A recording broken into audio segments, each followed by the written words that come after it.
Hello, welcome to this episode of The Unnoticed Entrepreneur with me, your host, Jim James. And today we're very lucky because we're going to Los Angeles, to the beautiful part of Southern California, to meet Garin Dem, who's going to join us and tell us about how we can start our own businesses. But also for those of us that have got our own businesses, she's a consultant that helps people with mindset. So if you're having some challenges around self-confidence or breaking through some issues, Garin's going to give us some great guidance there. She's got her own business, of course, so she's going to tell us why she's not using LinkedIn to build her consultancy, one mistake she's made, a tip you should definitely bear in mind, and her book that we will all want to read. Garin, welcome to the show. Hi, thank you for having me. All right, it's my pleasure. Now, you started your own business, Garin Dem Consulting. Tell Yes, us about why you started the business and who you're helping and how. sure. That I started because I was working in corporate. I was working tirelessly for somebody else, and I just didn't want to do that anymore because I thought, and I knew that there was something better out there for me. And I wanted to help others do the same because I was working with training and development in the corporate space as well. And I knew that everybody had a unique genius to bring to that table, and there was room for everybody. So, when you say there's a unique genius in everybody, that sounds Mhm. nice and maybe a little bit, Yes. and I'm being cynical because I'm British, Yes.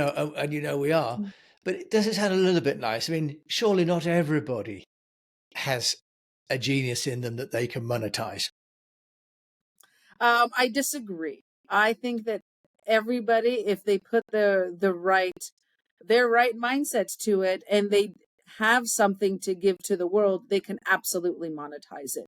It is a lot to do with you being authentic and you marketing yourself the right way, and you can monetize it. Well, let's start with mindset because many people, Mhm. especially that have worked in corporate for a while, and especially people that are returning from parenting duties, both Right. men and women, by the way, I can say as being a dad who's been a lot at home with my daughters, that you get Mhm. out of the swing of things, right? Right. And you feel a little bit slow. How do you help people to recover their self-confidence, or that's the first part, and then decide what they should focus on to build their business around? Sure. The first thing that we can all agree on is that we're human and we all have our ups and downs, and we all feel like we're imposters, or, you know, this isn't for me and what am I doing? And we all feel that way. So it is okay to embrace that, to say, all right, I'm human. This isn't a good, you know, time right now, but we're going to learn. And everything, I believe, is learned. Like sales is learned. I believe that owning a business, it is all a learned behavior. You're not born with, this networking gene or this sales gene in your body, right? And it is all a learned thing. So that is the first thing that I would say, that we all have the time to heal and the time to learn and the time to grow, and to absolutely learn how to become an entrepreneur and how to become a successful entrepreneur. The second thing would be that, to know that there is room for everybody. There is room for you. There is room for what you can bring to the table. And at this day and age, you can sell your stuff globally. Yeah, and I think as we're doing today, you and I, Yeah, you're in LA, I'm in England, right, and it is a global market, so you don't even need to find very many people in each country, and right. you could have a business that sustains you, couldn't you? What would you say are some of the, if you like, teething problems, or some of those early obstacles that entrepreneurs get stuck with, and how do you help them resolve those? Yeah, absolutely. Part of it is they they assume that they need a website, or they assume that they need to be on every social media platform, or they assume that they might need a brick and mortar or type business, and those are the few things that we have gone through, that I have gone through when I used to do one-on-one, but these are the things that I teach through a lot of my stuff on my website, with my blogs or my guest appearances on podcasts, or the Business Growth Accelerator on the courses that I do have. Those are a lot of the things that I do teach, that you don't necessarily need a website, and you don't need to be on every social media platform, and you have to find the audience that is best for you. So if LinkedIn works best for you, then focus on LinkedIn and get on that. And if it is Instagram, then be on Instagram, and you don't necessarily need a website. You can utilize those platforms as your website. Well, presumably as well, Garin, Mm-hmm. people ran businesses before the internet was there. And, Right. it's very possible to sell locally, Yes, offline as well. altogether, Right. and I think sometimes we forget in this sort of headlong rush towards digital that there are many, many goods and services that are about human interaction and human touch, human delivery, whether it's food, personal care Yeah. services, and so on. In terms of the kind of work that you're needing to do, what about looking at the um, sort of personal brand and how you help people to find both what they stand for and how they represent that proposition? If you're saying you don't need a website, you don't need this, Mm-hmm. are there some, if you like, starter ideas of how people can do it that are maybe a little bit less conventional? Oh, less conventional. Well, I would say to get on one of the social media platforms, because it is a digital age at this time. But the less conventional thing is to not necessarily be on everything, or you don't need to dance your way to get people to pay attention. You can do uh, faceless. They don't have to see you specifically. And your brand can be a faceless one, and just about your product and what you do. Um, and they will still resonate with what you're selling and what you're wanting to monetize. But I think a big part of what your sort of proposition is that if you've got a unique genius, Hmm. that you are bringing your personality out. And on your Instagram, you've got 5,500 followers, which is Hmm. outstanding, right? Oh, Uh, yeah. So you've already been building that business. How have you been able to build your own brand? Because you started from corporate, hmm. and that's a big shift, both in terms of Yeah. mindset, financially. We know that that's a challenge for most people, going from paycheck to invoicing and debt Right. collection. Tell us about that journey and how you managed to sort of reposition yourself so that people saw you as an entrepreneur and someone to hire as an independent consultant rather than employee.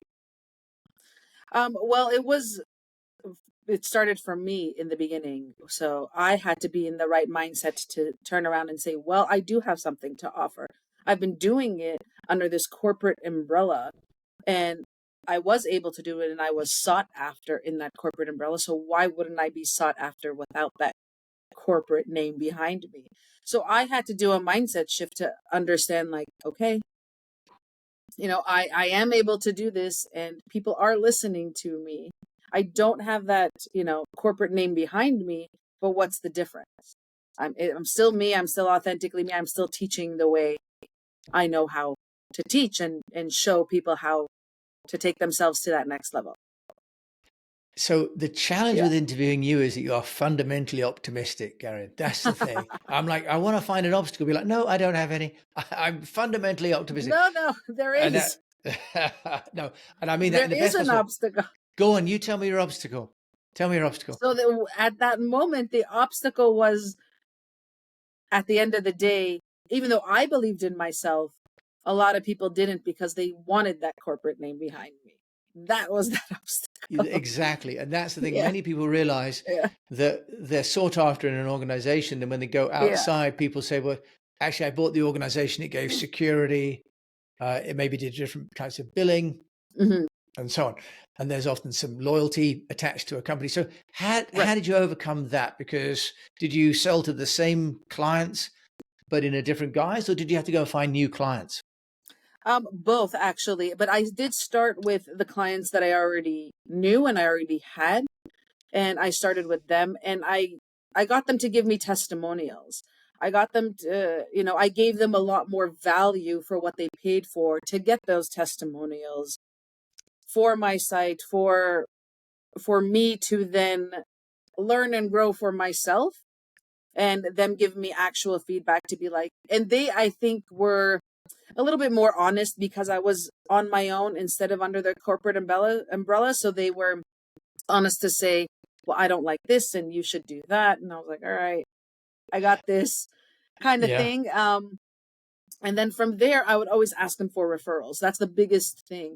Don't be afraid to ask for referrals, ask for testimonials. And they introduced me to this person or that person and so on and so forth. And then my confidence grew. And then I knew what to post on social media because it was the same questions that I was getting. That is wonderful. I think you've covered a Yeah. couple of things there. One about just asking, Yeah. which is often the thing that we don't do if we're in a big company, because the leads come to the organization, Mm, right? And we receive them. But if you're on your own, you have to be the organization right. and receive them, right? So it's fundamentally different structurally. And that you've got testimonials to Yes. leverage off. That's Right. fantastic. And in terms of the sort of messaging that you've used, have you been able to say, well, I'm no longer a corporate, I'm Garin, you're getting the real me, the real deal now? Or is have you sort of carried on the same messaging from the corporate to the individual? Um, at first I was carrying on the same message, I have to say, because I thought that that was what worked. But then I realized that I am I'm quite direct. I'll tell clients, or I will teach clients, like, this is what it is, and this is why you're not finding clients yourself, or this is why your stuff isn't working. And so I realized that I have to be authentically me. And oh, there's my dog. But I have to be authentically me, and I have to show people like this is what it is, and this is, or like, the truth about stuff and the myths and the top tips that I can give you. Um, this is what you need for your business. And so the best thing for me to be is authentically myself, and for me to bring my unique genius to show how you can lead and start a business with authenticity, with integrity, and find that people that are going to buy your stuff. Yeah, that's really wonderful, Garen, because Yeah. you're really leading by example there, aren't you? Because you're building a business Trying. Yeah. yourself in Yeah. public, as it were. Right. And for those that are going to look at this on YouTube, you'll see Garen's lovely dog. Is it a Labrador? Is it? I think. He's Uh, no, he's a Jack Russell and Dachshund mix. He oh, looks bigger on his pictures, but yeah, he's like a looks small bigger. little dog. Um, Yeah. but so we're seeing you, and I think that one of the messages there for me is that it's okay to be me, if you like, or Yeah. so it's okay to be you, whichever way around we phrase that. Yeah. That and that. So, were you ever worried about that looking unprofessional? That here you are trying to talk about money and closing sales and so on, and yet you've taken a very human and, if you like, person and canine centered approach to your marketing. Yes, I in the beginnings of my um business, I thought I have to be professional because I'm working with professionals and they're used to being professional. So I have to be professional. And I was always very well put together and spoke in a very professional manner. But then I realized that if you are working from home and you're wanting to monetize your passion, and your passion isn't necessarily in front of a computer, it could be, making food and cooking and whatever it is. So why, like, it doesn't have to be in that corporate professional way. I am professional, of course, because it is a business, but it is a more human connection, like you said. It doesn't have to be like stiff and corporate. Yeah, and I think that's a really good point that you align yourself with your customer group, both in Yeah. terms of lifestyle and perspective, and yet Hmm. running through that is your expertise of business consulting for those people. So Right. you're very much sort of in and among the clients, but serving them with a specific set of experiences that you've got.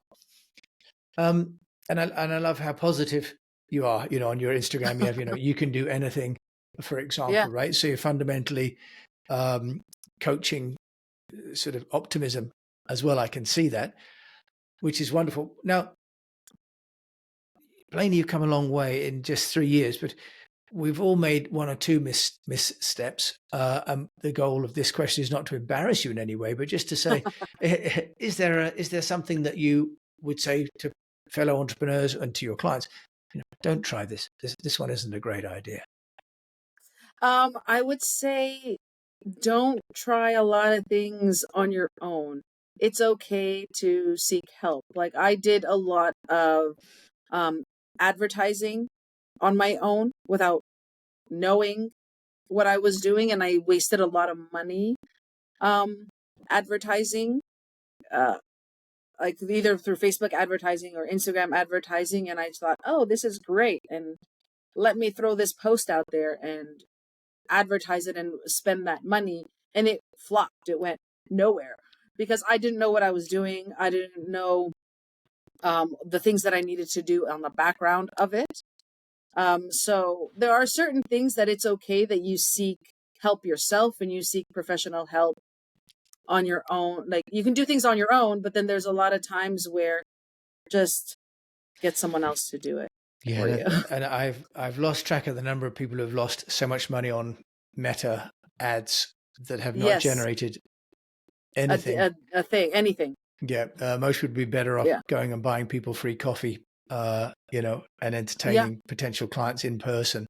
Um, is there something that you would recommend that you are finding working? I mean, plainly Instagram, you're living Mhm. a life quite publicly there.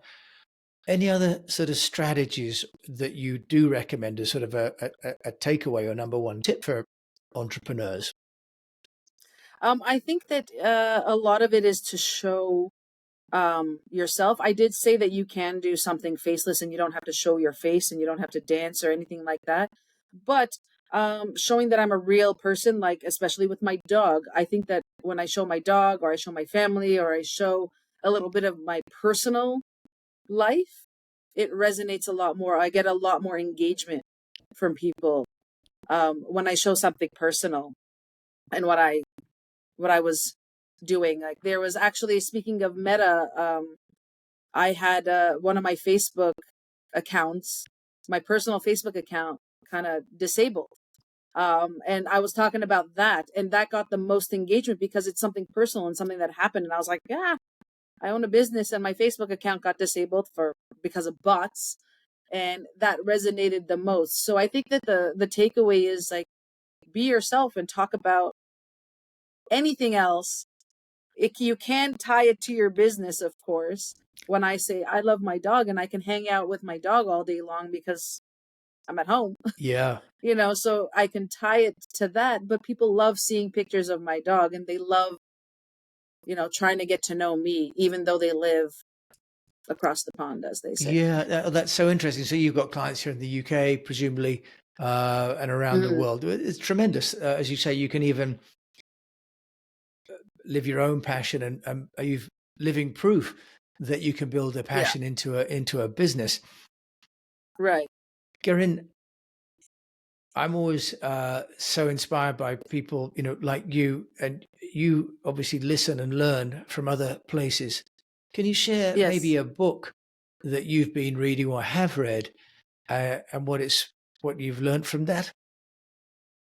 Absolutely. And funny enough, it's actually right next to me because I'm rereading this book. I recommend it to everybody. I'm going to grab it. It's called Traction, Get a Grip on Your Business. This is it right here. Um, I, I'm rereading it. It's actually a great book. I recommend the book, necessarily not the audiobook, because you can write in there and highlight and all that stuff. So I think this is wonderful about your business, and And that's if you have a grip on your business, pretty much. and the author of Traction It is is Gino Wickman. Gino Wickman on Traction. Get a grip Yeah. on your business, and that's the expanded edition. So plainly, Yes. he's heard you're Yeah. growing your business, and he's had to go back and rewrite it so that they've got, they can Yes. accommodate your next level of business growth. That's fantastic. Yeah. Garin, if people want to find out more about you, where can they do that? Absolutely. It is my Instagram, which the handle is Garin.dem, and my website, which is garindem.com. Garin, thank you so much for joining us and giving us, so Thank much you. positivity and energy and if you like, motivation that we can be ourselves and have a business in complete alignment. It's wonderful. Thank you so much. Thank you. Thank you for having me. It's been amazing. So Garin, and I'm afraid I've got a Garin. So the Garin Dem is, I think, correct, right? Yes, it's okay. Okay, good. I apologize. So Garin Dem is Garin Dem, and we will, of course, put her details in the show notes, and you can obviously find her on Instagram as well. And what an amazing story, building a business from corporate into her own consulting practice, growing it globally, and really living out the methodologies that she's explaining, introducing. And she was explaining to me, she started the business because she needed someone to do what she's doing. And she's taken that and built it into a business that serves both her own well-being and that of her dog as well, but also her clients. Yes. So, Garin, thank you so much for joining us. Thank you. So we've been to LA today. Fantastic. What an amazing journey all the way here from the west part of England. My name's Jim James. And if you've enjoyed this, do please share a review. It really helps. And to follow the show so you don't miss another episode. There are now over 700 episodes of The Unnoticed Entrepreneur, which also then have been made into videos, over 700 episodes on the YouTube account and in 2 books, because we make these into articles as well. So plenty for you to read and to learn, but a great takeaway to explore your genius and be yourself. Thank you so much for listening to me, Jim James, your host on The Unnoticed Entrepreneur.